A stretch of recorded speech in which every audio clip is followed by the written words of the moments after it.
Okay तो अस्सलाम वालेकुम एवरीवन, उम्मीद है कि आप सबको आवाज़ आ रही होगी, क्लियर है आवाज़ एंड स्क्रीन, जल्दी बता दें। ओके जी, वालेकुम सलाम। 43 पे रुका है, आपको इस स्ट्रेटजी बता दें। बिल्कुल, this class is all about strategy and the mistakes that you need to avoid, उसके बारे में बात करेंगे। अच्छा इसमें देखो जो बच्चे रिफ्रेशर वाले बैठे हुए हैं यहाँ पे 40 पर फेल हो गया, ओके जी।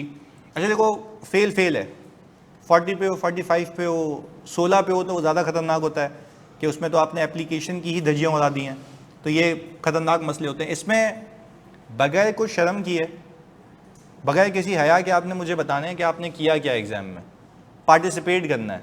क्योंकि अगर आज आप शर्मा गए, आपने नहीं बताई अपनी लूप होल्स या डेफिशिएंसीज कि आपने एग्ज़ाम में क्या किया था, आप ऑल टुगेदर ये पेपर कभी भी नहीं पास कर सकते। मैं आपको बताता हूँ, जो लास्ट अटैम्प्ट का क्वेश्चन है ना, जो पेपर है, उस पर मैंने 5 दिन लगाए और मैंने एक आयज़ा के रेफरेंस निकाले, क्योंकि अभी तक ICAP का सोल्यूशन ही नहीं आया। ऐसा ही है ना? तो उसके लिए गट्स चाहिए होते हैं, उसके लिए एक करेज चाहिए होती है कि आप पेपर के सोल्यूशन के आने से पहले अपना सोल्यूशन बना के मार्केट में फेंको, जो मैं करने लगा हूँ आज। तो आज मैं आपको एक आई ओपनिंग बात बताऊंगा कि भाई आपने गलतियाँ क्या की हैं, सही है? तो रिफ्रेशर वाले बच्चे यहाँ पे क्लियरली मुझे बताएंगे कि उन्होंने इसको पिक क्या किया था। तो एक एक करके गलती अपनी नोट करते रहेंगे। इस पूरे मेरे टेम्पलेट के अंदर इस अटैम्प्ट का सोल्यूशन मौजूद है। आपको आज क्रिस्टल क्लियर पता लग जाएगा फेल क्यों हुए हो। सबसे बड़ा मुसीबत क्या होती है कि फेल क्यों हुए पता नहीं है, फेल क्यों हुए पता नहीं है। मैं आपको बता दूंगा फेल क्यों हुए हो, आपको सारी गलतियां सामने खोल के एक आईने की तरह सामने रख दूंगा, जरा फोकस होकर मुझे जवाब देना, सही है? अपने हिसाब से तो सही किया था ना, अब अपने हिसाब से सही करना, या ICAP के गेम ये चलें। Okay, going to attempt in March, okay बिल्कुल सही है। अब आगे सुनेंगे, प्लीज सुनना फोकस के साथ। इधर रेड डे वाला लिखा था, देखो अगेन जो मैं चीज अवॉइड करने को बोलता हूं आपको। तो आज के ऑब्जेक्टिव देख लो, हम डिस्कस करेंगे हर एक क्वेश्चन ऑफ लास्ट अटेम्प्ट, और मैं इंडिविजुअली पूछूंगा कि आपने क्या किया था। तो जानी पहले तुम बताओगे आज, सही है? तुमसे शुरू करते हैं। ये एक पहला सवाल था जिसमें आपको कहा गया था कि आप ऑडिट रिस्क बताएं, identify and explain audit risk. Focus होकर सुनना है, identify and explain audit risk, सही है जी? सुनना जरा। और आगे लिखा हुआ है फ्रॉम द अबव सिनेरियो, ऊपर वाले सिनेरियो में से, और कहा यह जा रहा है एंड लिंक करें ईच रिस्क को relevant to the component of audit risk. अच्छा ऑनलाइन वालों जरा ये बताओ मुझे प्लीज फोकस के साथ। अच्छा एक बच्चे ने पूछा sir according to you paper last attempt का कैसा था? बहुत डिफिकल्ट। देखने में जो तुम्हें लग रहा था ना, जिस बच्चे की प्रैक्टिकलिटी पे तैयारी नहीं है ना, उसका बाप भी ये पेपर सॉल्व नहीं कर सकता। रट्टे वाला बच्चा कर ही नहीं सकता, वो उसके बस की बात ही नहीं है। मैंने 5 दिन लगाए हैं सिर्फ एक आयजा को रेफर करने में। तुम सोचो कितना डिफिकल्ट पेपर होगा। सुकून से बैठे रहो, सीखो आज क्या है। प्लीज सुनना, प्लीज फोकस के साथ। इधर मैंने कहा जानी इससे तुम्हें क्या पता लगता है? ऑनलाइन वालों आप जवाब दे सकते हैं, यहां पे मैं एक बच्चे से पूछ रहा हूं, इससे तुम्हें क्या पता लग रहा है? ये link each risk to the relevant component of the audit risk. देखो एक जवाब आया, मैं यहां पे लिखता हूं ना, जवाब यह आया कि आयजा से लिंक करना है। तुमने ये सवाल अटेम्प्ट किया था पेपर में जानी? गलत कर दिया। इसमें असर्शन बता दी थी, गलत। 2 बातें देखो, पहले तो सामने खोल के रख दिया ना तुम्हारे, गलत। Relevant component of audit risk का मतलब होता है ये इनहेरेंट और कंट्रोल रिस्क। इनहेरेंट और, देखो you picked it very wrong. Control risk तो अभी नए बच्चे भी कर रहे हैं। इनहेरेंट रिस्क का मतलब होता है कंट्रोल्स को हटा के देखो। यस, वो सिखाया हुआ है ना। तो बोला कंपोनेंट बताओ, तो तुम्हें इस सवाल में सबसे पहले यह देखना था कि जो ऊपर रिस्क हैं उसमें से इनहेरेंट रिस्क कौन सा है, और एक्सप्लेन करना था, जो हम एक्सप्लेन करते हैं ना कि ये रिस्क है क्यों है। तो वो तो हमने सीखा है। पहले बताओ, बात समझ आई? खिज़ा आपने क्या लिखा था इसमें? ये इनहेरेंट और कंट्रोल रिस्क की बात की थी इसमें। देखो पहला क्वेश्चन है आपके पेपर का जो आप देखे आई हैं, उसमें लिखा हुआ था आपने लिंक करना है ईच रिस्क को to the relevant component of audit risk. इसमें क्या आपने इनहेरेंट और कंट्रोल में बाइफिकेशन की थी? नहीं किया था ना? नहीं तो याद होना चाहिए ना। देखो ऐसा नहीं हो सकता कि जो चीज की है वो याद ना हो, या तो ये पता होना चाहिए। सही है। एनीवेज ये पहली बात हो गई, प्लीज फोकस के साथ सुनना। जानी तुमने क्या लिखा था? Inherent control list. चलो सही है, एक एक स्टेप पर। यानी वो बच्चे तो पहले अपने को साइड में कर लें जिसने इसने यही किया ही नहीं था, तो ये नंबर तो पूरे गए। मानते हो इस बात को?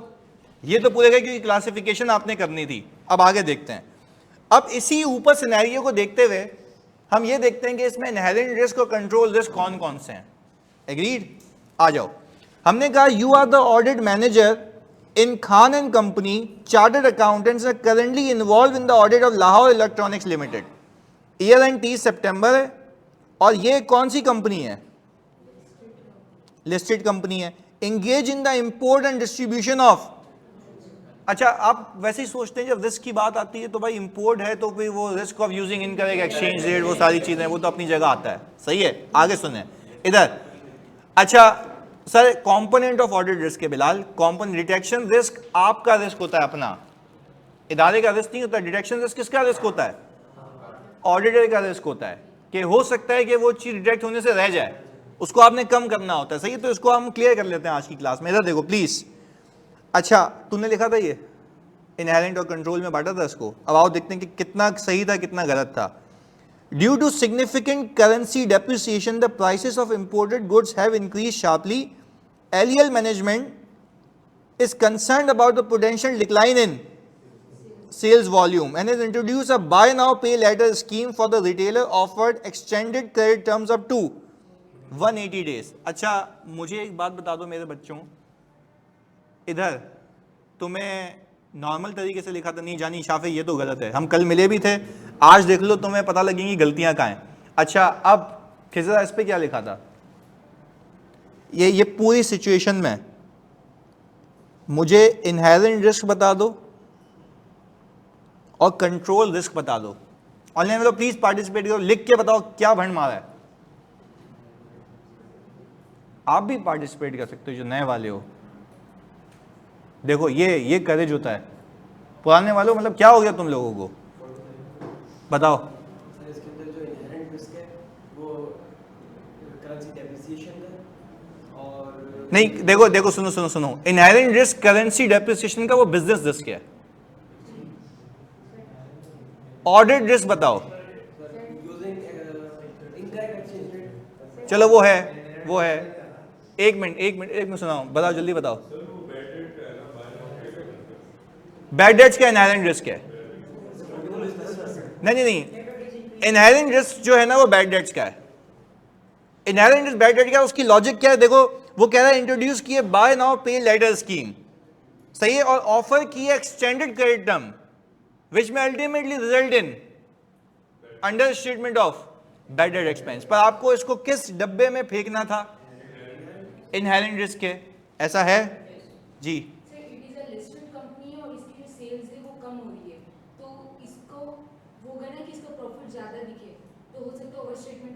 वो तो है, वो तो इनहेरेंट रिस्क है ना, वो तो है अपनी जगह। वो बोला इस फैक्टर में बताओ क्या है। देखो आइडिया में explain audited from the above scenario, above components of ये अबव सिनेरियो, ये 3 सिनेरियो में से बताना है, बाकी नहीं। लिख दोगे तो नंबर मिलते हैं, उसका मसला नहीं है। पर अभी आप इन तीनों में से बताओगे इससे क्या होगा।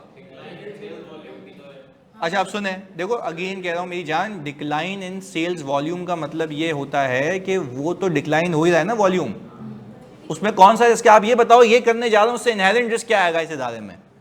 अच्छा अब मुझे बता दो जल्दी से, इसके अंदर आपका कंट्रोल रिस्क कौन सा है?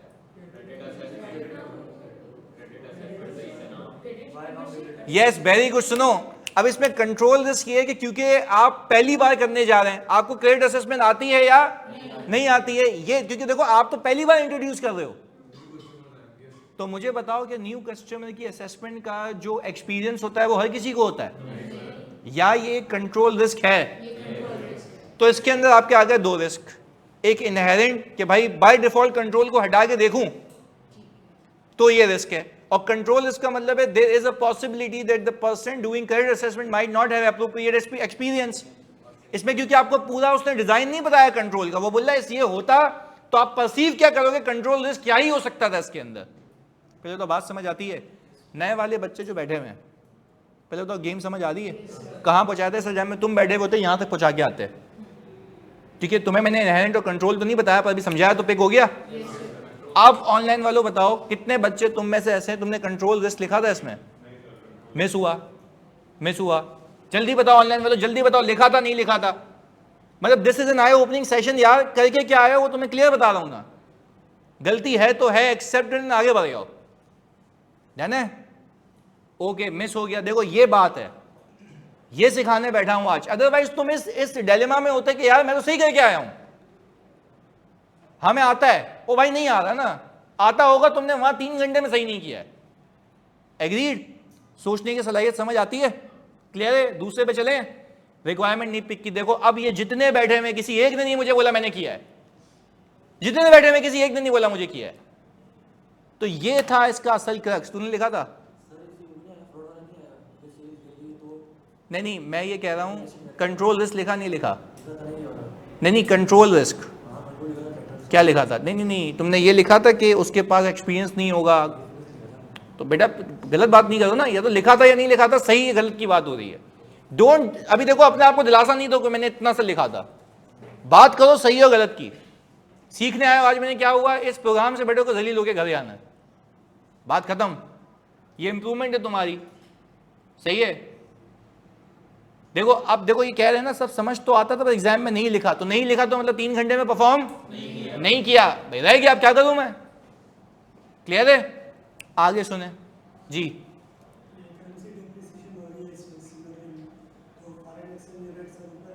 वो तो मैंने कह दिया ना, मैंने कह दिया कि फॉरेन एक्सचेंज रेट तो मैं बात ही नहीं करता। मैं तो वो देखो मैंने क्यों 5 दिन लगाए हैं सवाल के ऊपर या इस पूरे पास पेपर के ऊपर, मैंने वो चीजें निकाली हैं तुमने मिस की होंगी।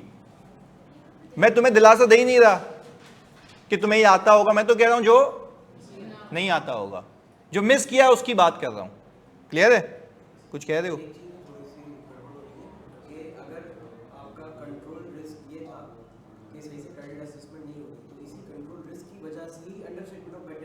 नहीं, दो अलग हैं। इनहेरेंट रिस्क होता है कि कंट्रोल्स को हटा के देखो कि बाय नेचर ये मसला हो सकता है,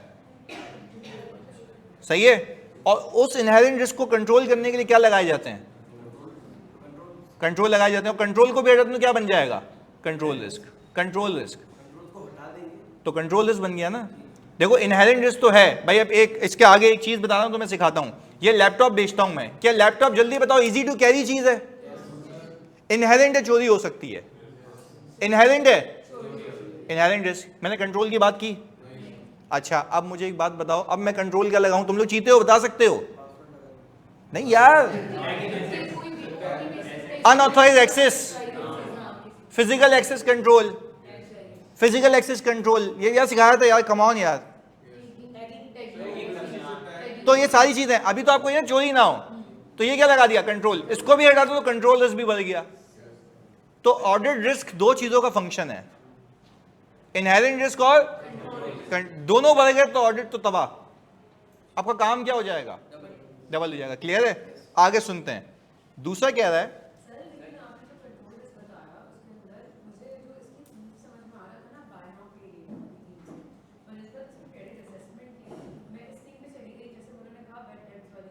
नहीं, बैड डेट तो इनहेरेंट हो गया।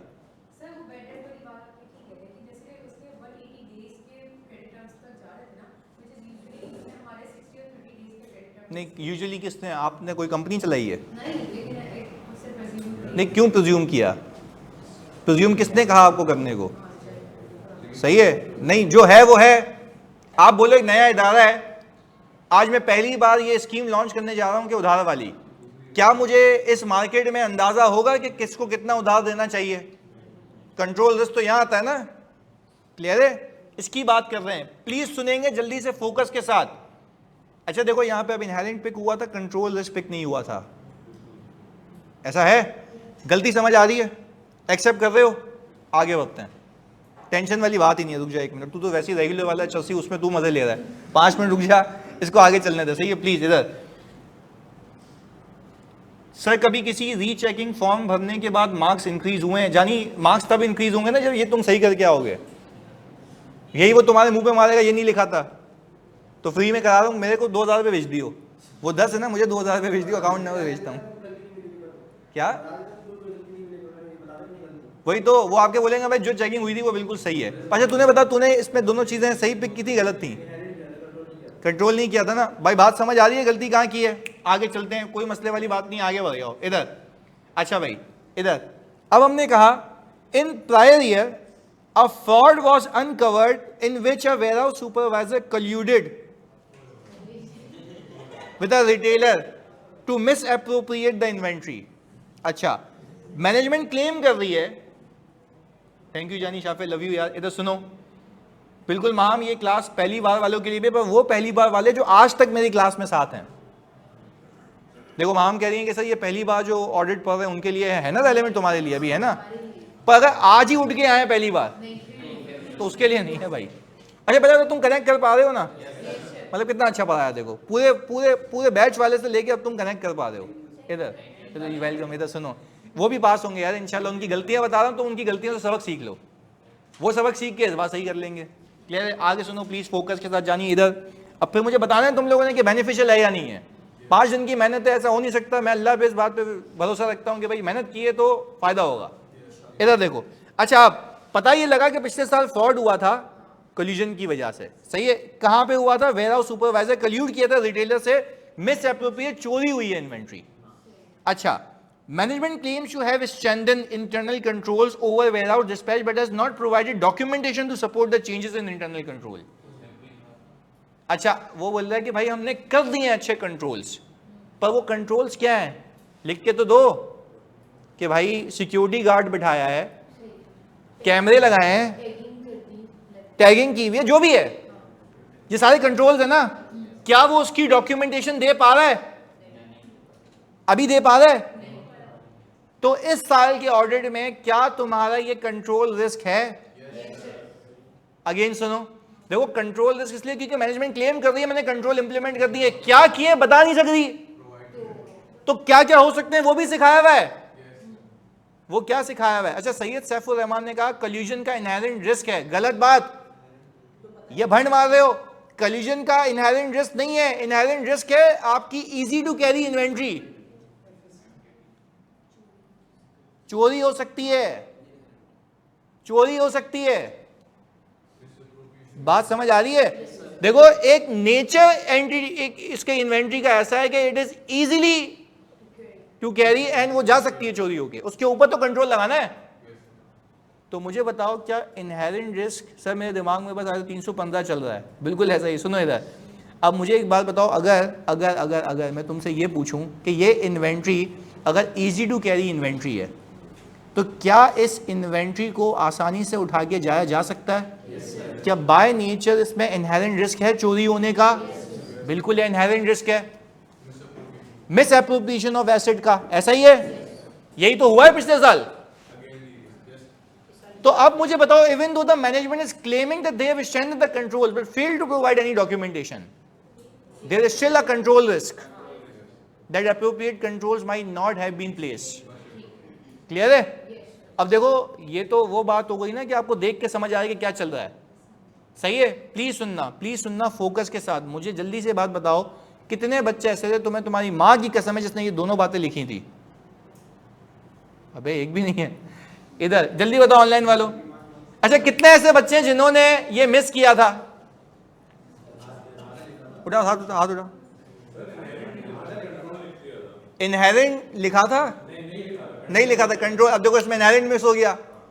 अच्छा तो अगर 10 नंबर का सवाल है, पहली चौरंगी से तुम 2 हटा दो, इससे भी 2, कितने बच गए? एग्रीड? मानते हो? चलो मान गए भाई, 6 नंबर बच गए। तुम्हारे मार्क्स कितने हैं टोटल? तो हर सवाल के अंदर अगर मैं आधे आधे अभी उड़ाता जाऊंगा तो 42 सही है ना? देखो समझ आ गई बात, इसलिए बैठा हूं यहाँ पे भी इनहेरेंट रिस्क लिखा था, कहीं 4 मार्क्स करता है। तो सुनो, तो तुझे तो एक ही मिला होगा फिर।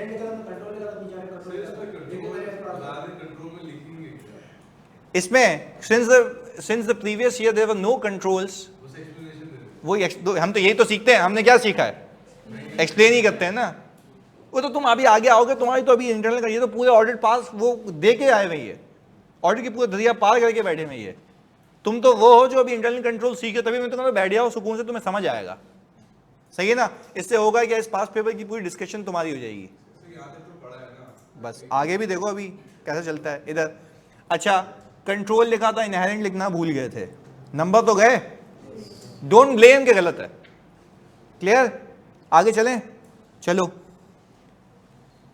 LEL has recently expanded supply network by importing products from the multiple overseas suppliers. अच्छा, these goods are stored in a third-party warehouse near the port before being the delivery to LEL facilities. Record of these goods are maintained separately by the warehouse operator and are manually integrated into LEL record. अच्छा, अब मुझे एक बात बताओ कि वो क्या ये रहा है कि भाई जब आप माल मंगवाते हो ना, सप्लाई नेटवर्क ने बताया, तो होता ही है कि आप जब इंपोर्ट करते हो ओवरसीज सप्लायर से, तो ये गुड्स है ना थर्ड पार्टी के वेयर हाउस में पड़े हुए होते हैं पोर्ट पे। सही है? Being delivered to LEL facility, तो वहां से हमारे पास आते हैं। चोरी का तो रिस्क है। अच्छा, और records of these goods are maintained separately by the warehouse operator and are manually integrated to LEL record. तो मुझे बताओ क्या इसमें इनहेरेंट रिस्क है कि मैनुअली होता तो गलती के चांसेस ज्यादा हैं? ऐसा है? बात समझ आती है? देखो, मैनुअली इंटीग्रेटेड का मतलब है ना अपॉर्चुनिटी टू कमिट फ्रॉड है। ऑटोमेटेड हो तो इंटीग्रेटेड हो सीधा सीधा, तो यहां पे तो एक अपॉर्चुनिटी टू कमिट फ्रॉड है। ऐसा है? तो अब मुझे एक बात बताओ, कंपोनेंट से कनेक्ट नहीं किया, बाकी बिल्कुल सही है, चलो ओके। अच्छा, अब मुझे बताओ क्या इस सिनेरियो में भी गेम समझ आ रही है कि भाई एक ऑल टुगेदर आपके पास अपॉर्चुनिटी है ना कि इनहेरेंट रिस्क। इनहेरेंट रिस्क कब होता है? जब मैनुअली हो रही है। इनहेरेंट है कि उसमें गलती हो ही सकती है। अच्छा, इसमें कंट्रोल रिस्क क्या है?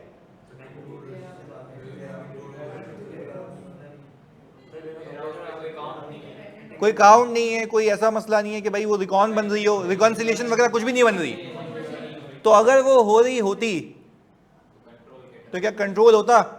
तो अब आपका यहाँ पे इनहेरेंट रिस्क भी हाई हो गया है, कंट्रोल रिस्क भी हाई हो गया है। कंट्रोल रिस्क तो ये है ना कि बेटा रिकॉन नहीं बन रही है, काउंट नहीं हो रहा है, तो वो होता तो यहाँ पे आ जाता। दोनों चीजें मिसिंग है जी। वही बात आती है कि हमने assumption नहीं करी, लेकिन हमें यहाँ पर कहीं भी ये clearly नहीं दिखाई दे रहा कि रिकॉर्ड नहीं बन रही। तो इसलिए बता दें ना, इसलिए बता दें क्लियरली नहीं है, तो वही तो कंट्रोल का मिस है। तो मैं कह रहा हूँ clearly लिखा हुआ नहीं है, यानी कि तो वो कभी एग्जाम में तो नहीं लिखता कि नहीं होता, वो तो तुम्हें पता लग गया फिर। तो कैसे इसको यानी अभी ऊपर भी तो क्या किया, ऊपर तो मैं इन्वेंट्री चोरी होने का लिखा हुआ था कि चोरी हो सकती है, नहीं, लेकिन तो नेचर था ना। तो यहाँ पे भी यही है ना कि वो जो थर्ड पार्टी का वेयर हाउस है उसमें कोई कंट्रोल होना चाहिए ना कि रिकॉन बनती हो,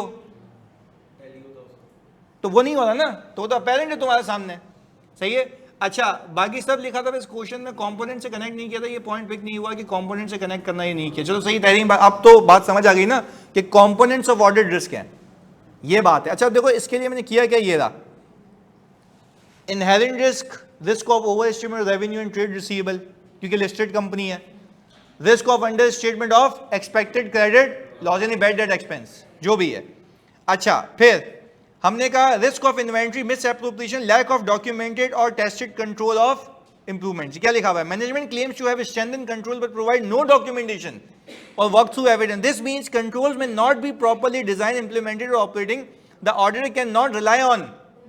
वही बात की है जो सामने से मुझे अपेरेंटली दिख रही है। क्लियर है? ये तुम लोगों के लिए गाइड है। तो मुझे एक बात बता दो जल्दी से, ये तीसरे का ये रहा, तीसरे का ये रहा इनहेरेंट रिस्क देख लो, existence and completeness of risk of inventory, reliance on third party. में पूरा का पूरा किस पे रिलाय कर रहा हूं?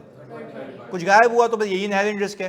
कंट्रोल रिस्क क्या है? Manual integration suggest lack of automated reconciliation, value doesn't regularly compare third party reports with inventory record, discrepancies में गो अनडिटेक्टेड। यही है ना कि कोई प्रोसेस नहीं है कंपैरिजन का। अच्छा, मुझे बताते हो अल्लाह को हाजिर नाजिर जान के ऑनलाइन में लो प्लीज कि आपके 10 में से कितने आते हैं?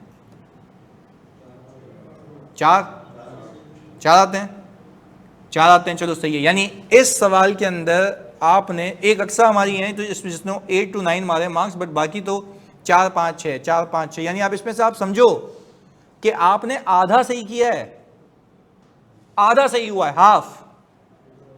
तो ये रिस्की है ना। अब इसके लिए फिर आपको क्या करना होता, अगले सवालों में ऐसा परफॉर्म करना होता कि ये कोप अप हो जाता।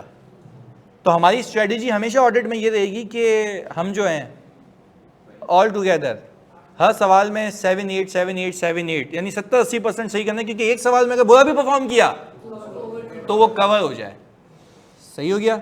चलें। अच्छा, इनकरेक्ट एक्सचेंज रेट का आंसर मैंने वो इनको कह दिया था कि वो तो बड़े बेसिक हैं, उस पर मैं बात नहीं कर रहा। क्लियर है? वो बेसिक रिस्क हैं। अगले पे चलें? चलो आ जाओ। अच्छा, अब जरा ये जो नए बच्चे बैठे हैं हमारे जो बिल्कुल फ्रेश हैं, ये इससे थोड़ा सा दूर हो जाएंगे क्योंकि ये है रिटन रिप्रेजेंटेशन पे। इस पे अच्छा, मैं एक बार आप लोगों को रिकॉल करा देता हूँ सारे बच्चों को। रिटन रिप्रेजेंटेशन एक सपोर्टिंग एविडेंस होता है ना। क्या मैनेजमेंट से लिखवा लेते हो कि आप लिख के दो कि ये डेटा कंप्लीट भी है, प्रॉपर्ली रिकॉर्ड भी हुआ है और अपने फाइनेंशियल IFRS के तहत बनाए हुए। बहुत सारी चीज़ें होती हैं इसमें, सारी रिलेटेड पार्टी आइडेंटिफाई हो गई हैं, रिकॉर्ड हो गई हैं, डिस्क्लोज भी हो गई हैं और आर्म्स लेंथ पे हैं। ये सारी बातें करते हो? ऐसा है? आपने इस अटैम्प्ट में भी इस तरह के सवाल दिए थे जी। मैंने इस अटैम्प्ट में, या तुम लोगों को वो याद है जो मैंने तुम्हें वो आईटी वाला सवाल करवाया था, वो एग्जैक्ट छप के आया है, एग्जैक्ट छप के आया है वो, तो उससे तो पूरे पूरे मार्क्स आने चाहिए। उस पर तो मैं बर्दाश्त ही नहीं करूंगा कि भाई वो तुमने गलत किया, वो तो सवाल कराया है क्लास में। क्लियर है? आओ देखते हैं। व्हाटसोएवर, प्लीज सुनना इधर। Each of the above matter को देखो और वो बोल रहा है बताओ नीड क्या है रिटन रिप्रेजेंटेशन ऑब्टेन करने की। मैं फिर रिपीट कर रहा हूं, वो कह रहा है ये बताओ कि रिटन रिप्रेजेंटेशन ऑब्टेन करने की नीड क्या है। अब ये आप लोग जो फ्रेश बच्चे हैं उसको थोड़ा सा भूलें, मैं जरा इनसे बात करता हूं अभी। सही है ना? 2 मिनट इधर। पहला, मैनेजमेंट ने कैश फ्लो फोरकास्ट बनाई है अगले 12 महीने की, showing sufficient liquidity despite incurring losses for the past 3 years. NL also renewed his major bank loan after the year end. अच्छा जानी, इस पे क्या लिखा था तुमने कि क्यों रिटन रिप्रेजेंटेशन चाहिए? सही है ना? सही लिखा कि यहाँ पे गोइंग कंसर्न की असेसमेंट करने की जिम्मेदारी मैनेजमेंट की होती है, ऑडिटर की। As a result, to support the conclusion drawn by the auditor, हम मैनेजमेंट को कहेंगे कि तुम रिटन रिप्रेजेंटेशन दो कि you are a going concern. आपकी सारी अजम्पशन सही है। ये लिखा था तूने?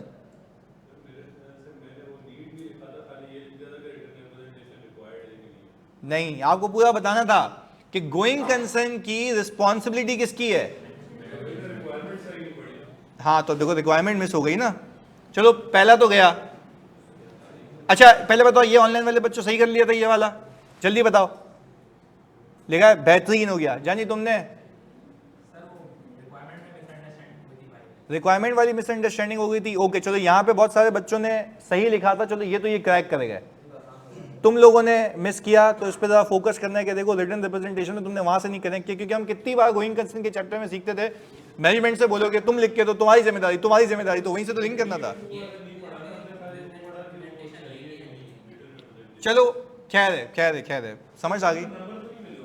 नहीं मिले होंगे, बिल्कुल नहीं मिले होंगे। हाँ सही बात है, नहीं मिले होंगे। इधर सर ये लिखा था रिटन रिप्रेजेंटेशन रिक्वायर्ड, रीजन नहीं लिखी। अच्छा देखो यहाँ पे बच्चे भी आ गए अब कि मैंने रिक्वायरमेंट को समझा कि पूछ रहा है कि इसमें रिटन रिप्रेजेंट चाहिए या नहीं चाहिए। नहीं, वो बोल रहा है कि रिटन रिप्रेजेंट चाहिए तो क्यों चाहिए ये बताओ। क्लैरिटी है? बात समझ आती है? आप दोनों ने क्या लिखा था? डिस्कस किया था, मतलब उसका कनेक्ट किया था, और उससे पहले वाले जो सवाल मैंने बताया था। ओके चलो वो आप भी देख लेना। चलिए ओके, यानी यहाँ पे भी बच्चे कह रहे हैं, कुछ बच्चे कह रहे हैं कि भाई जिसमें हमने रिक्वायरमेंट को सही पिक नहीं किया था। तो चलो बात समझ आ गई है कि मसला क्या किया है। आगे, inventory includes a significant quantity of slow moving products, management assert the net realised value exceed the cost based on the expected sales during the next 6 months। हाँ भाई, इस पे क्यों रिटन रिप्रेजेंटेशन चाहिए?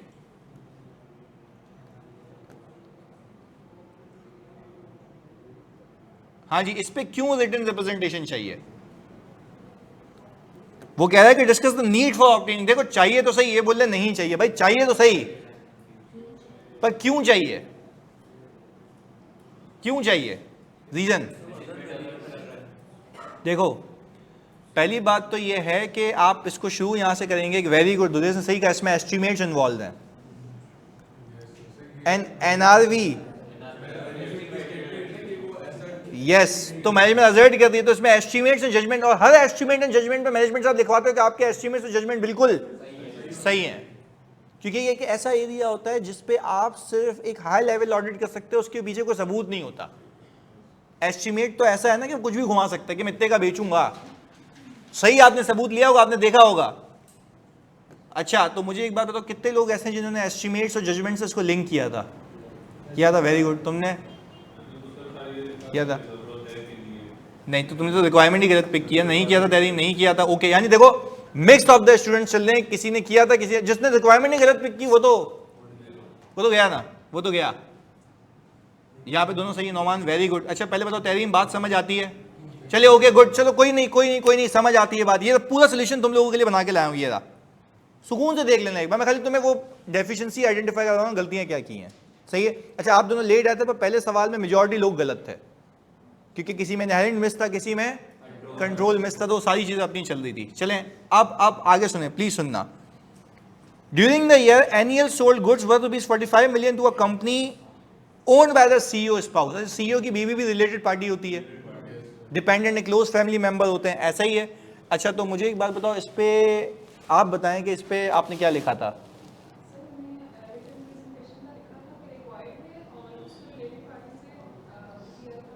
क्या क्या मतलब लिंक भी तो सही करना है ना, क्या लिंक किया था आपने?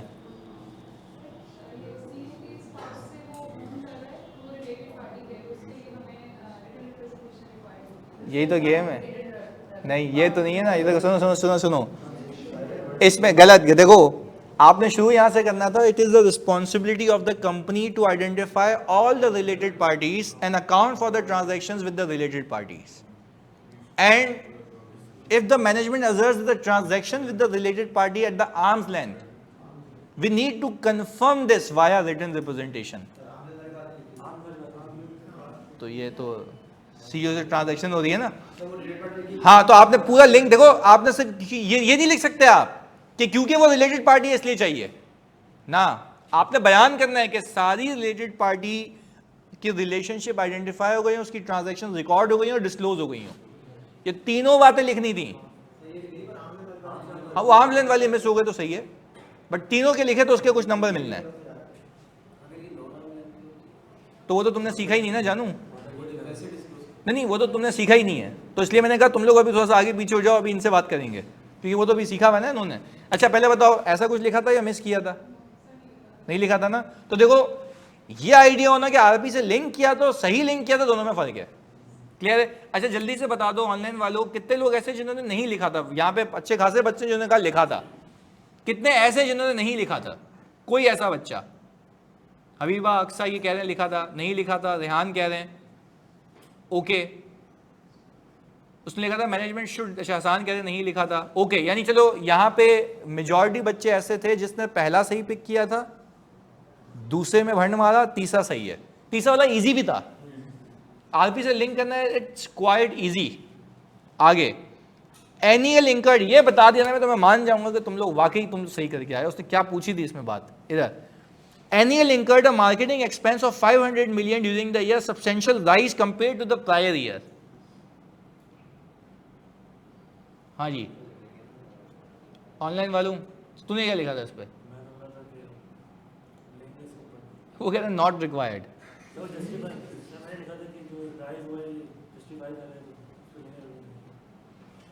जस्टिफाई ना करे। वेरी गुड, अक्सा ने बिल्कुल सही लिखा है, पहली बच्ची ने सही बताया। आपको याद होगा कि एक्सपेंसेस जो इंकर होते हैं वो for the purpose of company's business होने चाहिए, इसको यहां से लिंक करना था।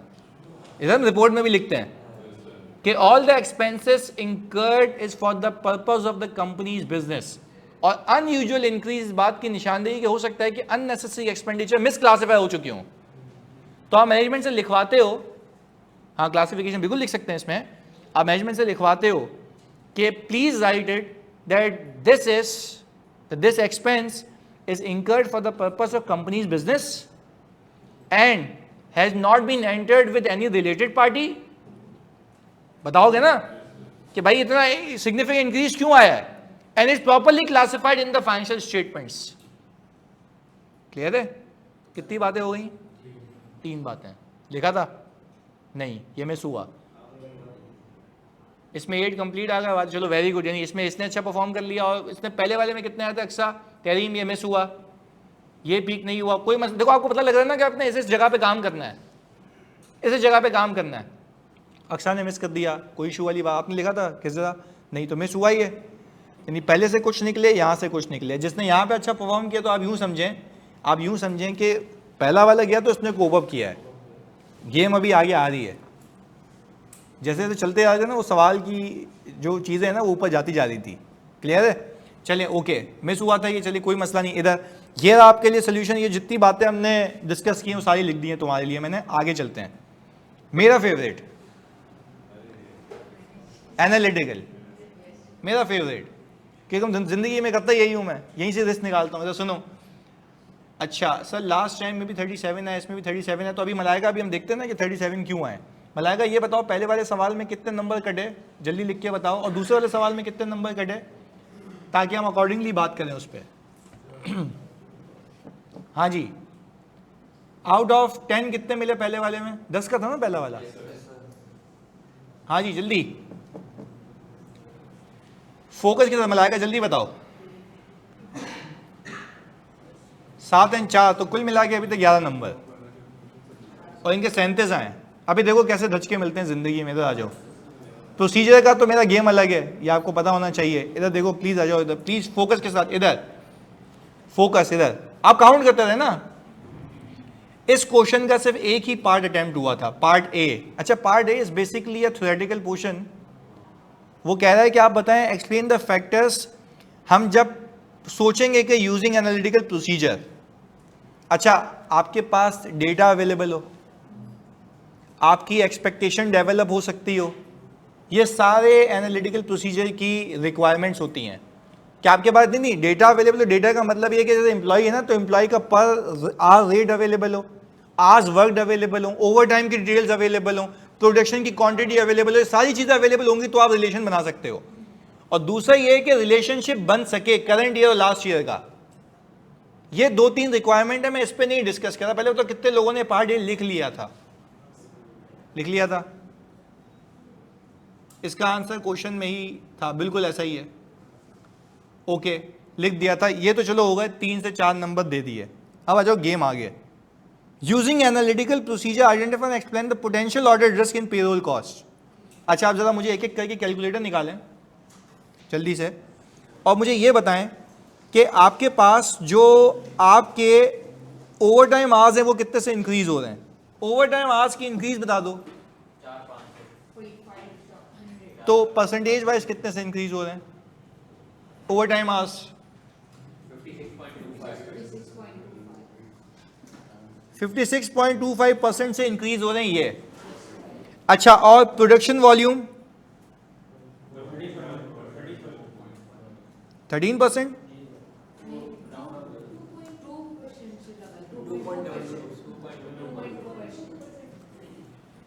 मुझे लगता है कि मुझे तो ये लिखना चाहिए कि the increase in overtime hours is not justified that the production is only increased by 2.22%. There's a risk of unauthorized payments of overtime. There's a risk of unauthorized payments of overtime. कितने लोगों ने ये unauthorized payment of overtime का word use किया था? अभी तो payroll system तुमने भी सीखा है ना, कैसे कंट्रोल से निकल के आता है। ये वो है रिस्क ऑफ फ्रॉड। इतना जेनरिक एग्जामिनर कभी मार्क्स नहीं देगा। आप रिस्क ऑफ फ्रॉड लिखोगे ना बेटा, आपको प्रोसीजर भी लिख लेते हैं इसके नीचे, मर जाते हैं एलिमेंट ऑफ अनप्रेडिक्टेबिलिटी लिखते लिखते। वो नीचे कह रहा है कि जो तुम्हें रिस्क मिले ना उसमें प्रोसीजर बता दो। क्लियर है? फंसा रहा है ना कि जो रिस्क है उसमें प्रोसीजर है। क्लैरिटी है? अच्छा अब मैंने पेरोल वाले में कंट्रोल्स लिखे थे, क्या ये कंट्रोल्स मांग रहा है या रिस्क मांग रहा है? क्लियर है?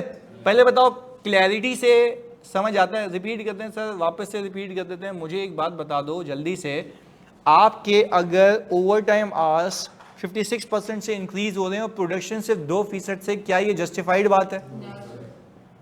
इज दिस द, अच्छा वेरी गुड, क्या बोला? Inconsistent with other information, inconsistent with, तो हम ये कह रहे हैं there is a significant increase in overtime hours which is 56% as compared to last year. However, production volume has only been increased by. This indicates there is a risk of unauthorized overtime payments. पहले बताओ बात समझ आती है? जिसने fraud लिखा था, generic लिखा था, उसको नंबर नहीं मिलेंगे, ये मैं बता देता हूँ, आपको भी मैंने सिखाया है। क्लियर है? अब बता दो कि मैं आपसे ये पूछता हूँ कि कितने लोग ऐसे हैं जिन्होंने ये एग्जैक्ट अल्फाज नहीं लिखे थे? नहीं लिखे थे, नहीं लिखे थे, क्वेश्चन ही नहीं किया था, तो ये तो हाँ जी टोटली मिस्ड, ओके, नहीं लिखे थे। अच्छा अब देखो, अब अभी हम सिखा देना तुम्हें। चल तो अब देखो, ये काइंडली रिपीट करते हैं। जानी आज बैठे इसलिए फारिग में, काम है नहीं इसके बाद मेरे को कुछ। तो सुनो, मैं दूसरी बार तीसरी बार रिपीट कर रहा हूँ। मैंने कहा अगर आपके number of overtime hours 56% से बढ़ रहे हैं तो आपका प्रोडक्शन वैल्यूम करीब करीब तो बढ़ना चाहिए ना। क्या ये इनकंसिस्टेंट है विद अदर इंफॉर्मेशन? ऐसा है तो इसके लिए आप ये कह रहे हैं सर लिखा था, फ्रॉड भी लिखा था, सर लिखा था लेकिन साथ फ्रॉड भी लिखा था। चलो फ्रॉड तो बाय जेनरिक हो गया ना, सीधा चिपक गया। तो आपने पहले ही बताना है कि रिस्क है तो किस चीज का होगा? अनऑथराइज्ड ओवर टाइम पेमेंट्स का, क्योंकि यहां से अपेरेंटली दिख रहा है। रिस्क वो निकालो ना, इस पर काम करना है। मैं तो इतना शाना था पेपर में, रिस्क भी वही निकालता, इस पर काम करना हो। जो दिख रहा है उस पर अपने मजे से रिस्क बनाया और फिर उस पर काम लिख दिया। शॉर्ट लिखूंगा तो आपको पता है ना, एलिमेंट ऑफ अनप्रेडिक्टेबिलिटी इनकॉर्पोरेट करनी पड़ती है। ऐसे प्रोसीजर जो अनयूजुअल हो तो उसमें तो तुम फंस जाते। तुम्हें नॉर्मल नहीं आ रहे भंगियों, तो अनयूजुअल क्या लिखते? मसला ये है। चलें ओके आगे। फेक एम्प्लॉय का यहाँ नहीं लिखना था भाईजान, फुरकान ACC है, वाह इधर। चलो खैर आगे सुनो। मुझे एक बात बताते हो कि आपके नंबर ऑफ एम्प्लॉयज कितने से इंक्रीज हो रहे हैं? नहीं, परसेंटेज वाइज 6.1%। और आपके जो टोटल पेरोल कॉस्ट है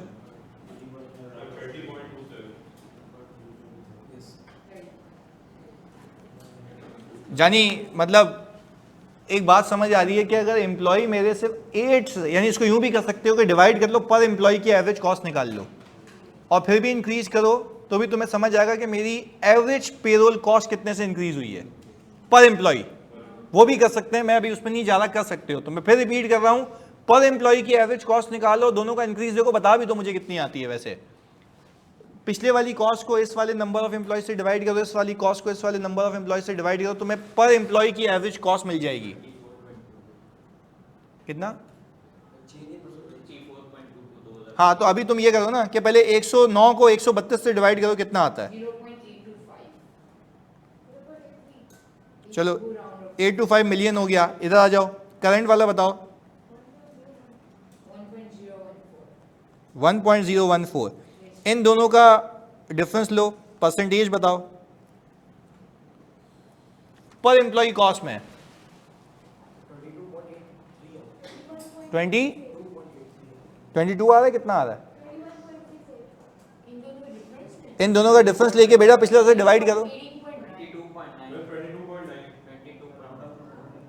22.9%। अच्छा अब सुनो, कहने का मतलब यह है कि ये बता रहा है कि यार आपके जो पर एम्प्लॉय की कॉस्ट है ना वो 22.9 से इंक्रीज हुई है। This is not justified as compare to the increase in employ.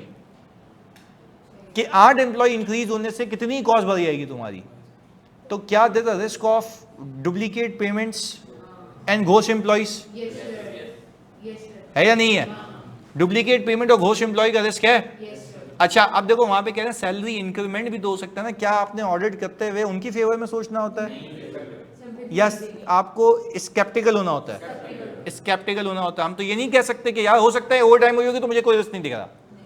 भाई रिस्क है, वो बताएगा क्या हायरिंग हुई है नहीं हुई है, इंक्रीमेंट है या नहीं, इसमें तो इंफॉर्मेशन ही नहीं दी हुई। नहीं है, ओवर टाइम है तो है। अच्छा वो आपको सवाल में बोले बताओ कि क्या क्या फैक्टर्स हो सकते थे, ऐसा भी सवाल करवाया था मैंने कि क्या क्या फैक्टर्स हो सकते हैं इसकी वजह से ये इंक्रीज हुआ होगा। तो आप बोले आपको यहां पे ये पूछ रहा हूं मैं किस वजह से इंक्रीज हुआ होगा, ये पूछ रहा हूं रिस्क बताओ। तो फिर सोचने का तरीका अलग है ना भाई। जब आप फॉर एग्जाम्पल जब आप इसको समझ आ गई बात, सुने अब कहने का मतलब ये है कि पहले तो आपको ये पूछ रहा हूं ना मैंने, ये बताओ कि भाई क्या रिस्क है। मैं आपसे सवाल ये पूछूं कि भाई मुझे ये बता दो कि ये इंक्रीज किस वजह से हुआ होगा, तो आप फिर सारी बकवास करें कि हो सकता है कि ओवर टाइम, हो सकता है न्यू हायरिंग हो सकता है इंक्रीमेंट्स हो। हम तो कह रहे हैं रिस्क क्या है, रिस्क बता दिया कि डुप्लीकेट पेमेंट्स होंगी, घोस्ट एम्प्लॉयज होंगे। तो ये दोनों बातें समझ आती हैं। अच्छा, अब इसमें एनालिटिकल प्रोसीजर नहीं पूछे गए थे, नहीं देखो वो क्या कह रहा है, using analytical procedures identify and explain the potential audit risk. पहले मैंने एनालिटिकल प्रोसीजर यूज किया, एनालाइज किया और उससे क्या निकाल दिया। आपको तो दूसरी तीसरी क्लास में शुरू करवाया था, यही है, क्लियर है। तो आप देखो कितना अनयूजुअल, ये इनसे पूछ लो, ये बैठे हुए ओ भाई पेरोल वाला सवाल भी कराया था, इससे खतरनाक था वर्क बैक करके अमाउंट निकाली थी। ये तो बेचारा सीधा सीधा कह रहा है कि बता दे, टैक्स पेबल से जो गवर्नमेंट को पेमेंट होती है उससे मैंने सैलरी निकलवाई थी और एग्जैक्ट मैच भी हुई थी। तो वैसे तो सवाल है, उससे हल्का है थोड़ा, उसमें खाली परसेंटेज निकाल के बोला इनकंसिस्टेंसी बताओ, इतना प्यार से पूछा उसने तुमसे, ये करना था। एनीवेज ये बता दो मुझे जल्दी से, over statement of payroll expense लिख सकते नहीं, नंबर देगा। आपने एक एक बताना ना कि वो होए क्यों, किस वजह से। अच्छा तो मुझे बताओ इन 4 नंबर में से कितने मिलते हैं। हाँ जी, 4 नंबर में से 2 चलें, वर्डिंग वाली नहीं लिखी तो गए मार्क्स। ये इस बारे में नहीं था ना कि मैंने अगर over statement of salary expense लिखा तो नंबर मिल जाएंगे, गलत।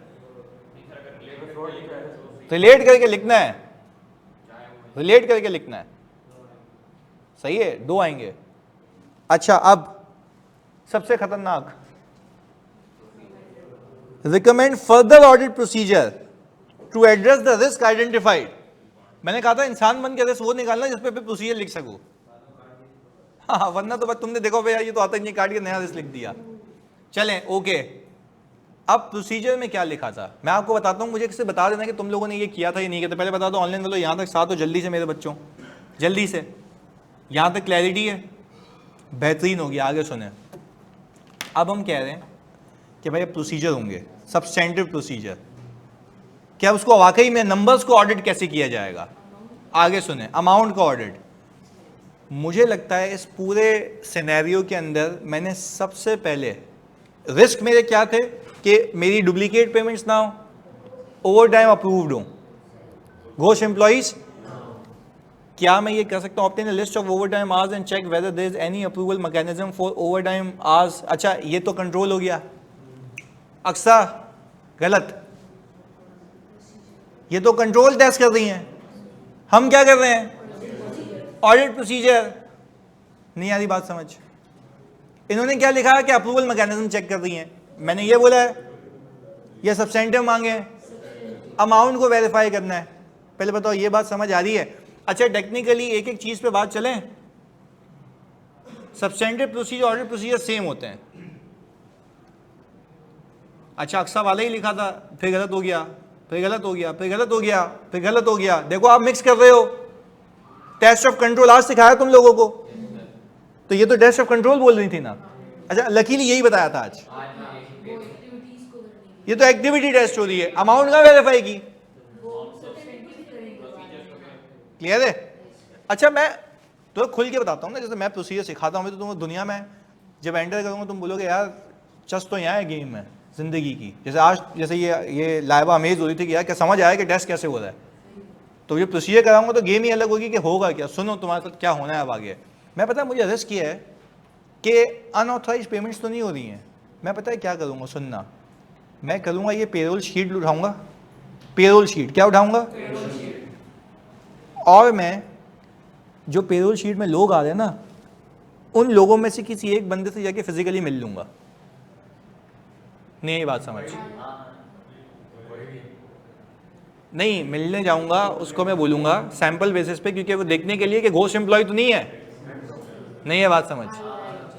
देखो जो रिस्क था उस पर काम कर रहा हूँ। बच्चों को सिखाया जाता है सैंपल पेरोल शीट लेना, उसमें अमाउंट मैच कर लेना। भाई ये नहीं करना ना यार, जाके देखो ना। अब देखो उन्होंने लिखा बेसिक से लिखा था मैथमेटिकल एक्यूरेसी चेक कर लेंगे, इसमें बोला है पेरोल शीट मांगी, वो बोलते सर मैथमेटिकल एक्यूरेसी चेक कर लेंगे, टोटल मैच हो रहा नहीं हो रहा। This is not required at all. वो बोल रहा है जो रिस्क है उस पर क्या काम करना है ये बता दो। मुझे बताओ मेरा रिस्क है ना घोस्ट एम्प्लॉय का, तो कैसे पिक करूंगा? सैंपल बेसिस पे पेरोल शीट से कोई भी एम्प्लॉय उठाऊंगा, मैं देखूंगा भाई बंदा एग्जिस्ट कर रहा है या तो क्या जमीन पे पड़ा होगा कहीं बैठा होगा, मिल लूंगा उससे जाके, बता भाई सरप्राइजिंगली यार अस्सलाम वालेकुम कैसे हैं आप? बोले ठीक ठाक। आप कौन? बोले ऑडिटर। आपका नाम क्या है? एम्प्लॉय आईडी क्या है? बोलेगा यही है। अच्छा भाई थैंक यू सो मच, सही है आप हैं सब। और क्या उनकी सैलरी डिटेल एम्प्लॉय रिकॉर्ड से देख लूंगा? एचआर के पास होंगे, हाँ या नहीं? देखो सिखाया हुआ है ना एचआर के पास होते हैं। ये टेस्ट ऑफ कंट्रोल कर रहा हूँ, डिटेल अमाउंट्स वेरीफाई कर रहा हूँ वाकई में बंदा है या नहीं है। क्या ये मेरी अकरेंस की असर्शन को वेरीफाई नहीं कर रहा, एग्जिस्टेंस भी कर रहा है? क्लियर है? बात समझ आती है? अच्छा अब सुने, ये कितने लोगों ने नहीं लिखा था मिस हुआ था, कुछ नहीं कहता कहता तो गेम अलग है, मिस्ड। ओके देखो रियलाइजेशन कि ये है, ये सिखाने बैठा हूं आज, क्लियर कर दूंगा। आगे सुनो, इसमें ये प्रोसीजर जो मैं तुम्हें अनयूजुअल सिखाता भी हूं, मैं इसमें ये भी कहूंगा कि मैं ये देखूंगा, मैं बोलूंगा टैक्स अथॉरिटीज को तुम्हारा विथहोल्ड लो कि टैक्स कितना जमा हुआ, वर्क बैक कर लो।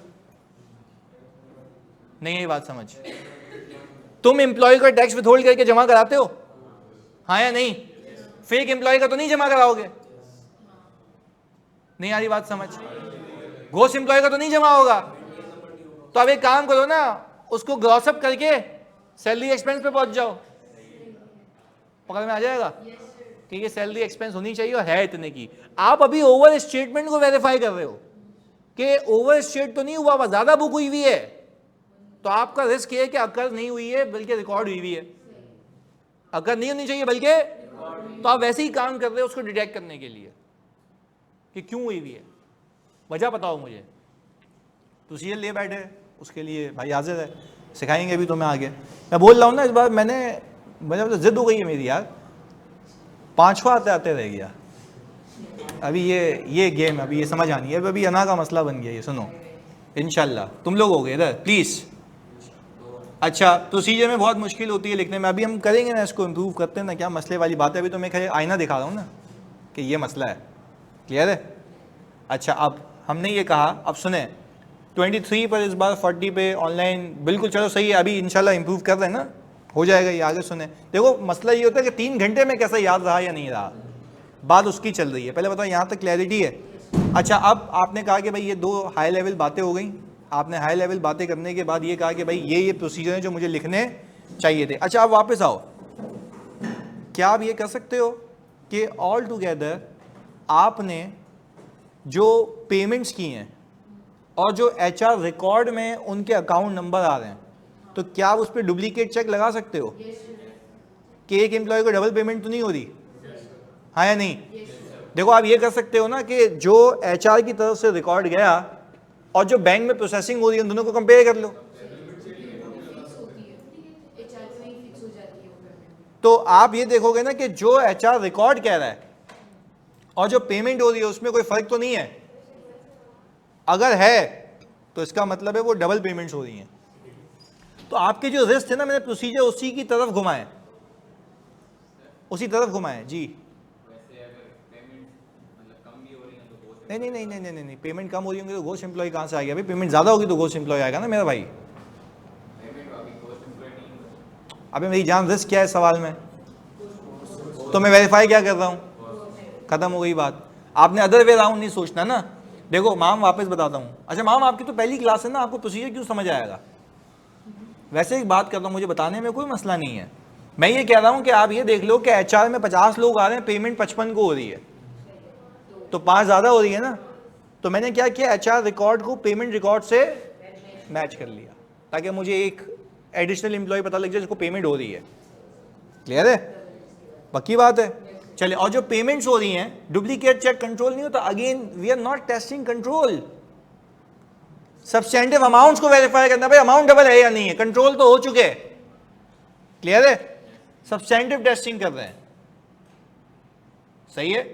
चलें ओके। अब एम्प्लॉय फाइल चेक कर सकते हैं। देखो एम्प्लॉय फाइल चेक करेंगे उसकी सैलरी देखने के लिए, एम्प्लॉय फाइल चेक करेंगे उसकी। अच्छा मुझे जल्दी बताओ तुम लोग, अब ओवर टाइम को वेरीफाई करने के लिए तुम लोग मुझे बताओगे, अब देखो कंट्रोल से मैं कैसे उसको सबस्टैंडर्ड पे लेके आता हूं। एक्टिविटी टेस्ट नहीं करूंगा, अमाउंट टेस्ट करूंगा।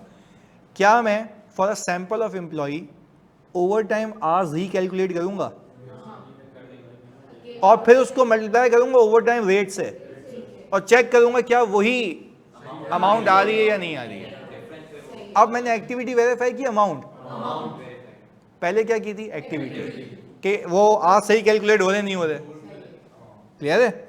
तो यहां पे भी तो भंड पकड़ में आ जाता है कभी गलत हुआ तो, क्योंकि कंट्रोल्स भी सैंपल पे चेक करते हो, ये भी सैंपल पे करते हो, क्योंकि वहां कोई चीज गलत हो गई यहां सामने आ जाएगी। तभी तो कहा जाता है कंट्रोल जितने भी अच्छे हो काम तो करना है। क्लियर है? अच्छा, salary from employ contract calculate expected value, बिल्कुल। अब सुने आगे प्लीज, यहां पे क्या लिखा हुआ है भाई, एक सवाल आ गया,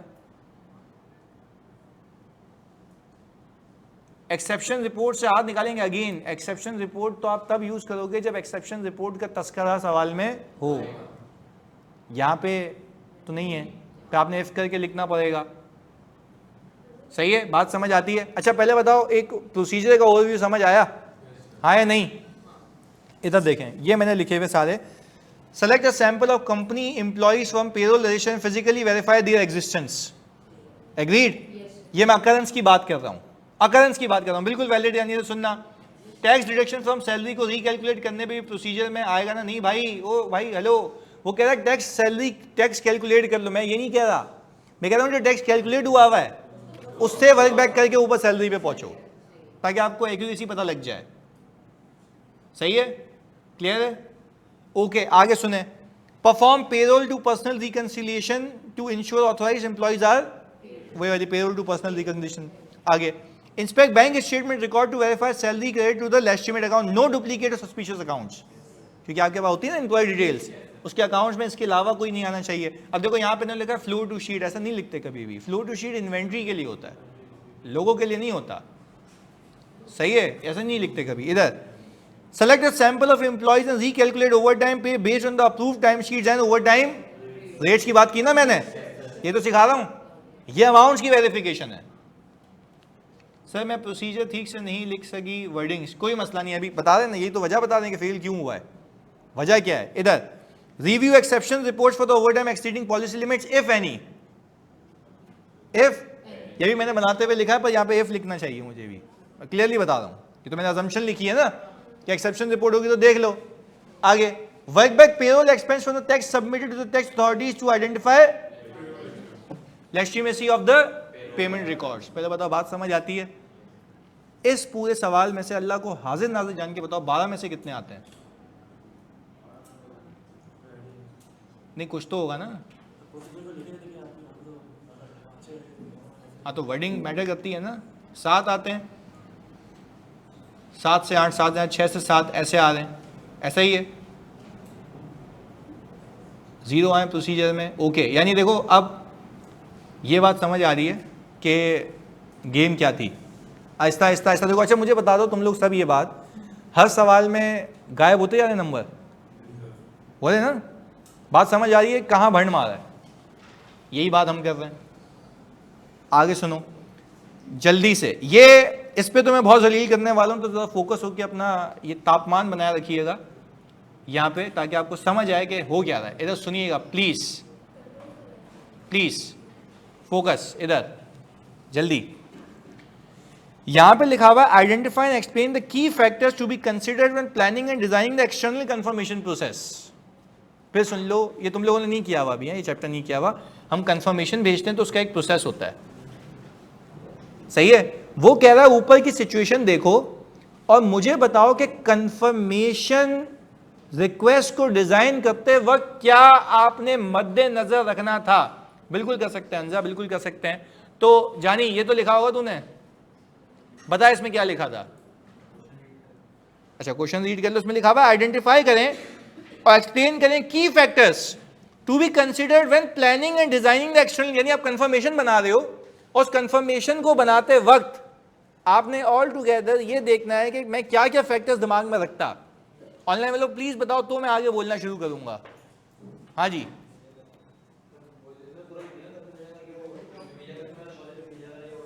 अच्छा एक एक करके सुनते हैं। हाँ अक्सर कह रही है पॉजिटिव कंफर्मेशन, अभी एक एक करके देखो मैं कैसे साइड लाइन करता हूँ तुम लोगों को। तुम बताओ पहले कौन सी?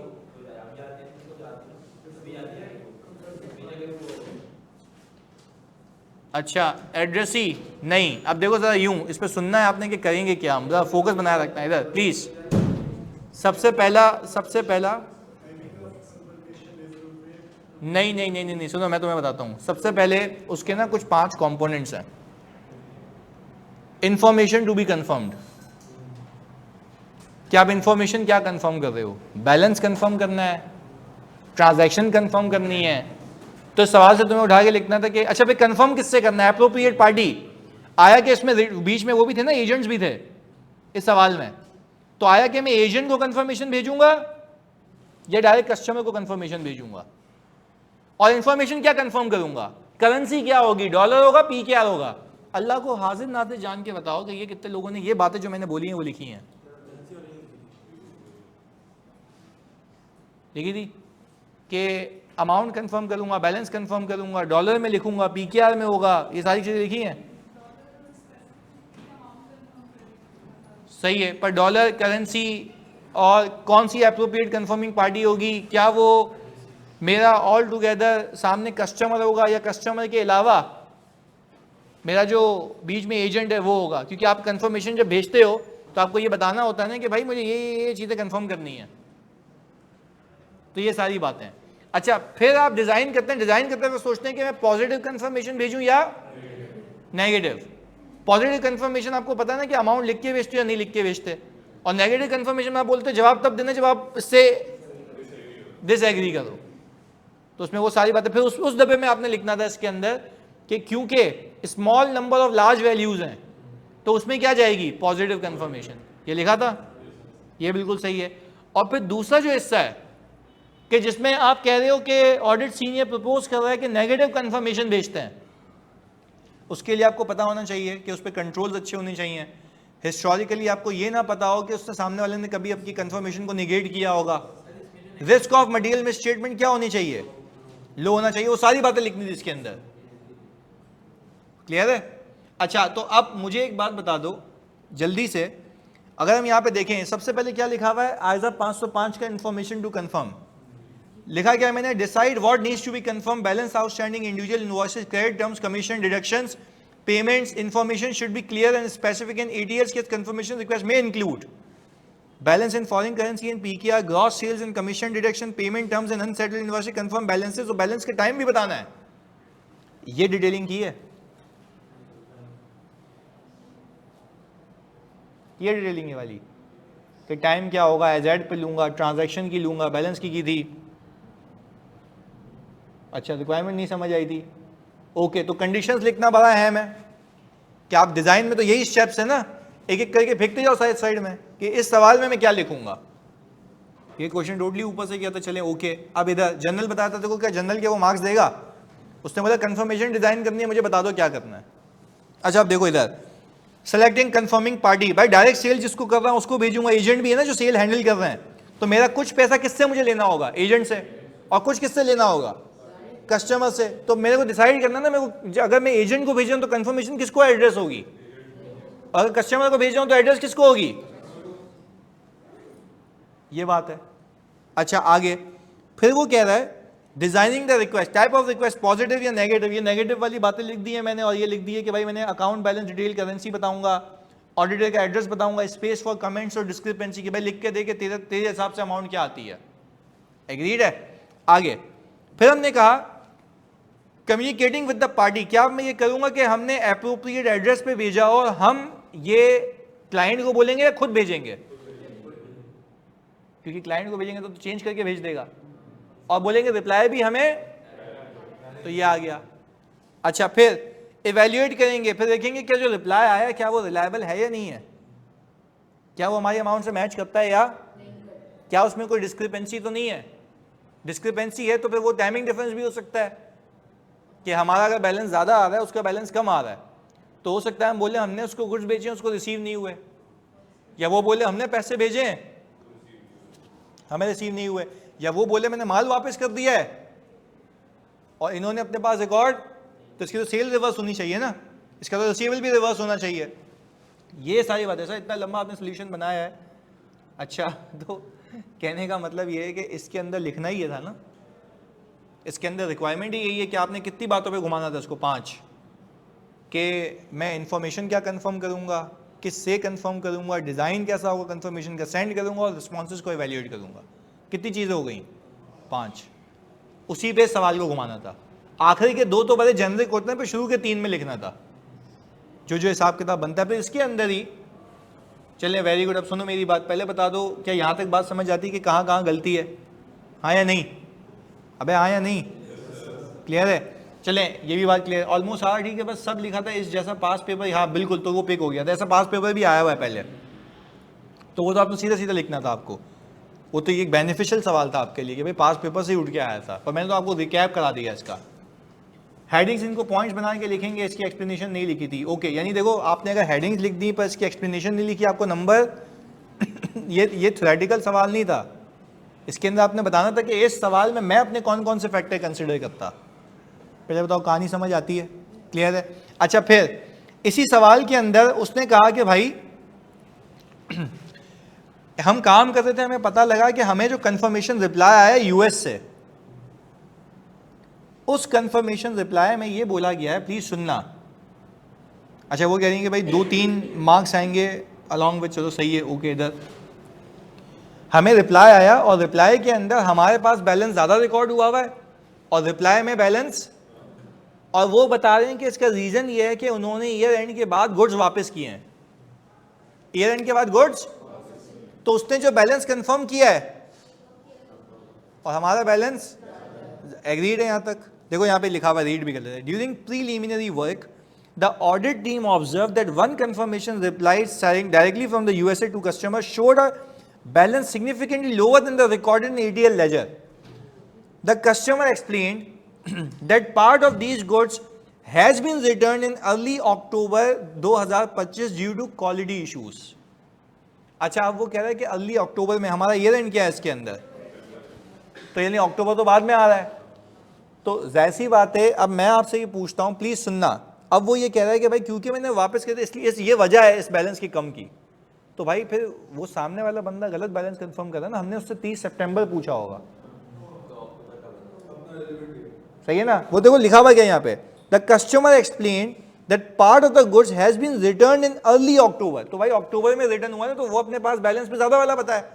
अब इस चीज को वेरीफाई करने के लिए मुझे काम करना पड़ेगा। अच्छा, सबसे पहले क्या मैं इसकी और उसके बीच की कॉरेस्पॉन्डेंस देख सकता हूं, हाँ या नहीं, इन ऑर्डर टू इवेल्युएट। अच्छा देखो, यहाँ पे कहा जा रहा है बैंक स्टेटमेंट देखेंगे, मेरे लिए रेलेवेंट ही नहीं है, पैसा आया है क्या या माल वापस आया है? तो रिसीवेबल का फर्क है ना, बैंक स्टेटमेंट लिखना तो फजूल बात है। मैं दोनों के बीच में कॉरेस्पॉन्डेंस चेक करूंगा इन ऑर्डर टू इवेल्युएट कि क्या उस बंदे ने ये इसको भेजा था खत लिख के या ईमेल भेजी थी कि मैं माल वापस कर रहा हूं, उससे आपको डेट कंफर्म हो जाएगी। अगर मैं आपको एक बात बताऊं, अगर उस डेट पे क्यों मैं फोकस कर रहा हूं, अगर वो डेट हुई ईयर एंड से पहले की तो सेल रिवर्स होगी, नहीं है ये बात समझ? अगर वो डेट ईयर एंड से पहले की हुई तो सेल्स क्या होगी? अच्छा, फिर क्या मैं GRN इंस्पेक्ट कर सकता हूँ? GRN नहीं, GRN तो मेरा डॉक्यूमेंट है ना, तो GRN देख लूंगा तो मुझे पता लगेगा वेयर हाउस में कब आया है, तो क्या वो मेरा रिटर्न डेट हो जाएगा, हाँ या नहीं? पक्की बात है, लॉजिकली बात समझ आती है। GRN तो भाई मेरा डॉक्यूमेंट है ना, तो गुड रिसीव होंगे तो GRN बना होगा। मैं ये देख लूं कि हमने कोई क्रेडिट नोट तो इशू नहीं किया था, उसकी डेट क्या है? क्रेडिट नोट का मतलब होता है कि आपका रिसीवेबल क्रेडिट हो रहा है, तो उसको आप दोगे, उसको बोलोगे कि भाई ये लिखा। अच्छा आप सुनना, उसको आप दोगे, बोले कि भाई ये मैं रिसीवेबल गया और सेल रिवर्स हो गया, पर ये सेल रिवर्स कब हुई? ईयर एंड के बाद। हमें ये भी मेक श्योर करना है कि क्या ईयर एंड से पहले होनी चाहिए थी या नहीं होनी चाहिए थी, ये बात हो गई। अच्छा, फिर वो कह रहा है क्वालिटी इश्यूज भी थे, ये तो पिक ही नहीं किया, तो क्या NRV नहीं? अब आपने ये देखना होगा कि ऐसे और तो केसेस नहीं है जिसमें और फर्क आ जाए और माल वापस आए फिर बैलेंस में डिस्क्रिपेंसी आ जाएगी, तो यू नीड टू इवेल्युएट। कि ऐसे और भी तो केसेस नहीं है, तो इसलिए इसके लिए मैं कस्टमर कंप्लेंट लॉग को इंस्पेक्ट कर लूंगा। बात समझ आती है? अब देखो ये रहा इसके प्रोसीजर, जरा मैं आपको एक नजर रीड करवा दूं। ये रहा, obtain and examine credit note, written authorisation and good inward record. Good inward record क्या होता है? GRN, the date of return, the goods were return before and after the year end the reason of the return, quality defects. Examine dispatch document, यानी मैंने इसको कब भेजे थे, ताकि पता तो लगे ना, मतलब ईयर एंड के बाद सेल यहाँ रिकॉर्ड करके बैठा हूँ। इधर review ATL accounting entries to check whether the sales reversal credit note was recorded in the correct period. ऐसा तो नहीं है कि इस साल में कर दिया करना अगले में चाहिए, तो अगले साल में कर दिया करना इस साल में चाहिए था। अच्छा, review correspondence by email of letters between ATL and the customer discussing the return and quality issues. Review other major customer accounts and after date credit notes to assess if this issue is isolated और widespread. Isolated का मतलब क्या होता है? सिर्फ इसी में है या बाकियों पे भी ये प्रोजेक्ट हो रहा है? क्लैरिटी है? अच्छा, तो भाई मुझे एक बात बता दो, वैसे आज रिजल्ट आना था, हाँ आज रिजल्ट आना था, पर आज हम ये देख रहे हैं कि वैसे तो आज आना था ना। अच्छा ओके, तो मुझे बताओ इसमें कितने सिक्योर कर लिए जानी? अरे यही 4 का, तो 6 कहाँ से किए? अच्छा पूरे में, अच्छा ओके, नहीं पूरे 12 में से आपके, यानी पूरे 12 में से अगर हम कहते हैं तो 6 आते हैं, यहाँ पे तहरीम के 9 आ रहे हैं। तो अच्छा अब ये देख लो कि 5 यहाँ पे हमजा कह रहे हैं, 0 6, तो अगेन देखो दिस इज वेरी रिस्की कि आपके आधे नंबर आ रहे हैं, और आधे भी तब कि आप ये कह रहे हो कि आपने जो ड्राफ्टिंग की है वो सही है। सही है ना? अच्छा, तो अब तक सो फार अगर आप मुझे, हाँ आप मुझे जल्दी बताते हो कि अब तक सो फार जितने भी मार्क्स है, वैसे कैलकुलेटर निकालो, 12 ये हो गए, 12 ये थे, 8 ये,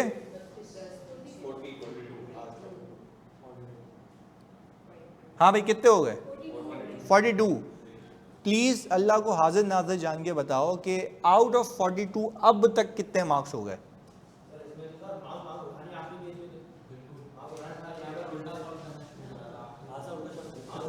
18 26। सुन लो, देखो ये मैं रियलिटी देख लो इधर, ये देखो आप समझ आ रही है बात ना, इधर सुन लो। Out of 42 17, 20, 18, 19, 16। मुझे आप एक बात बता दो, अल्लाह को हाजिर नाजिर जान के कि आपको पहुंचना है 50 पे, अभी 58 नंबर का पेपर बाकी है, तो उसके लिए कितनी मेहनत करनी होगी, कितना परफेक्ट सवाल करना होगा कि वहां पहुंचो? पहले सिर्फ अल्लाह को हाजिर नाजिर जान के ये बता दो, रियलिटी चेक मिलता है कि क्या गलती की है? ये एक मेरा आपके लिए एक सेशन था जिसमें मैं सिर्फ आपको ये बताना चाह रहा था कि येस व्हाट वेंट रॉन्ग, आपको पता होना चाहिए गलतियाँ कहाँ कहाँ की हैं। मैंने इतने गट्स रखे अपने में कि भाई मैंने आपको सवाल का सोल्यूशन बना के दिया है, आप इसको असेस करें। आगे तो मेरी क्लास वाली सवाल जो मैंने कराए थे वो पेपर में आए थे, सही है ना? मैं इस बार भी वो करूँगा। मैं सॉलिड से बैठ के ये कह रहा था, अपनी टीम से बैठ के ये कह रहा था, मुझे 3-4 दिन से नींद नहीं आ रही थी। मैंने कहा यार मेरे बच्चों को जो मैंने बना के दिया तो वो कैसे फेल हुए, मुझसे नहीं बर्दाश्त होती ये बात, मैं लिटरली तुम्हें बता रहा हूँ। मेरी नींद हराम हो जाती है कि यार मैंने मेहनत की है। मुझे इससे ज़्यादा दुख होता है कि यार अगर मेरा बच्चा फेल हुआ, सही है मुझे बाकियों के लिए भी मसला है, वो भी बच्चे ही हैं यार, मतलब वो भी मेहनत करते हैं, पर मुझे पता है मैं उनसे ज़्यादा मेहनत करता हूँ। ये बात ऑन रिकॉर्ड है, ये कोई ढकी छुपी बात। तो मैं आधे दिन तक बुलाया था, पेपर से एक दिन पहले भी मैंने प्रैक्टिस कराई थी। तो यार आई रियली वांट कि सब पास हो, जो हो गया वो हो गया, लेट इट बी, आगे बढ़ो, अच्छे से तैयारी करो, सारे क्विजेस, सारे मॉक्स, प्रैक्टिस ऐसे करो कि तुमने कभी किया ही नहीं है तैयारी पहले। मैं और भी बारीकियों में जाऊंगा, क्लियर है? तो आई होप आपको इस सेशन का कुछ फ़ायदा हुआ होगा, कुछ बातें समझ आई हैं कि कहाँ, क्योंकि अब तक तुम इस एक्सपेक्टेशन में बैठे हुए थे ना। देखो यहाँ पे ना आई थिंक वीक अंडरस्टैंडिंग थी, रिक्वायरमेंट सही से पिक नहीं हुई। और याद करो मैंने अपने सेशंस में तुम्हें दिमागी तवाजुन तुम्हारे हिलाए थे, वो किस में हिलाए थे? रिक्वायरमेंट्स में, क्लियर है? तो I request every one of you please अच्छे से पढ़ो यार, मतलब मेरे लिए ये इबादत है, एक सब्जेक्ट में बहुत दिल से पढ़ाता हूँ, सही है ना? प्लीज़ इसको पास करो और शक्लें नहीं दिखाना, सी फाइनल में आना, सही है? चलो मिलते हैं अगली क्लास में, थैंक यू, अल्लाह हाफिज़।